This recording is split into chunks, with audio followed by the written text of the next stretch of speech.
5 seconds. Start. Reply to the discussion on the Entertainment Tax Amendment Bill. The Finance Minister said, Mr. Speaker, sir, I did not expect so much of opposition to this simple bill. Many members have not spoken rightly on the main points of the bill but have spoken on the entire financial position of the state.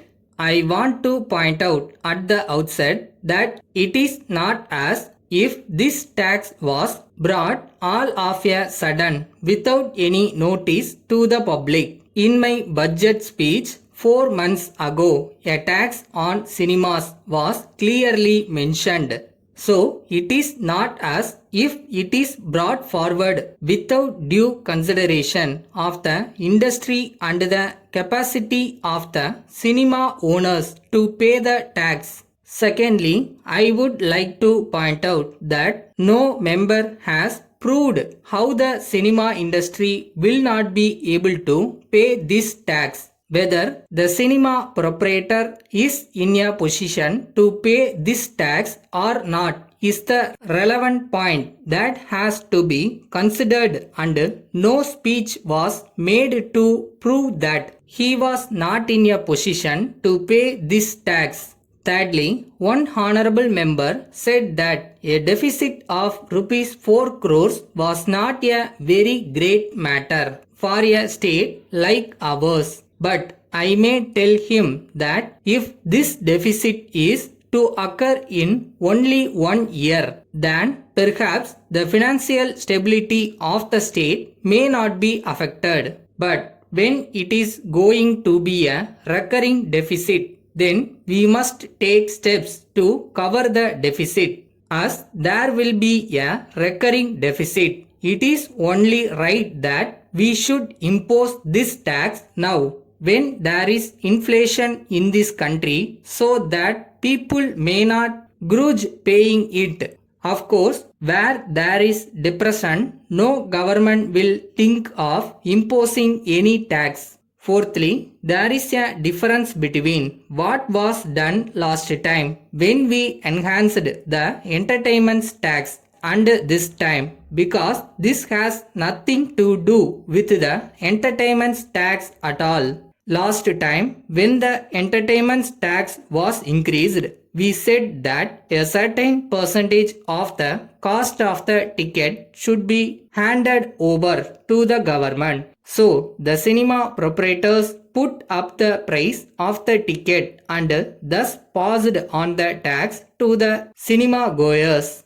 But now, this has nothing to do with the tickets. The cinema proprietors to show me that they will not be in a position to pay this tax. It is said always that the rich man should be taxed and that the poor man should be left out. Here, my proposal is to tax only the proprietors of the cinema theatres who are rich people. So, the poor man is not touched. But yet, there is a lot of opposition to this bill. It is unfortunate that this is so because the position is not clearly understood by many. This tax has nothing to do with the cinema goers or with the cinema tickets. It is the cinema proprietors who have to pay this tax out of their margin of profit. Lastly, the objection of certain honorable members was that the municipalities should be given a share in this tax. The main purpose of this bill is to cover the budget deficit. So, it is not possible to share it with anybody. It has to be taken entirely for state purpose for the time being till our financial position improves. So, I request that the motion be passed. Letter from Dharma and Company, Kolkata to the General Stores, Patna. Dear sirs, we are dealing in milk products. We feel that there is an excellent market in Bihar for our milk products and we understand that you are a reputed firm there.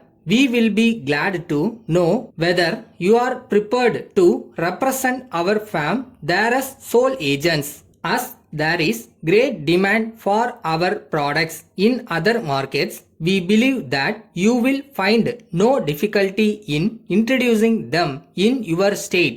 In this connection, we will back your efforts in selling our products by an advertising campaign, a copy of which is enclosed, and at the same time we are prepared to consider your suggestions for improvement in this direction. We are further prepared to maintain at our cost a showroom under your supervision and control for the display of our products.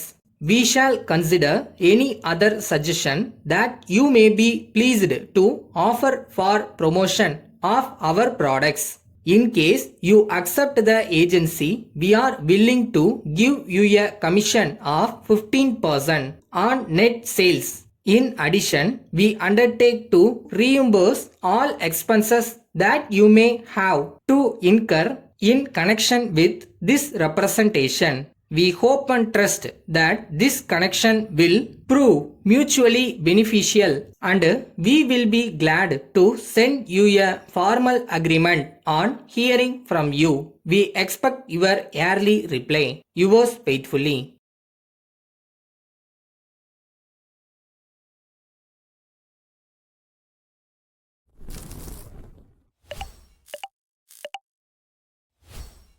தூரம் நின்று யோசித்தால் குட்டை கூட ஆழம்தான், உள்ளே சென்று நேசித்தால் அக்கடலும் உந்தன் தோழன்தான். ஆழம் என்னன்னு அளந்து பார்க்கலாமா?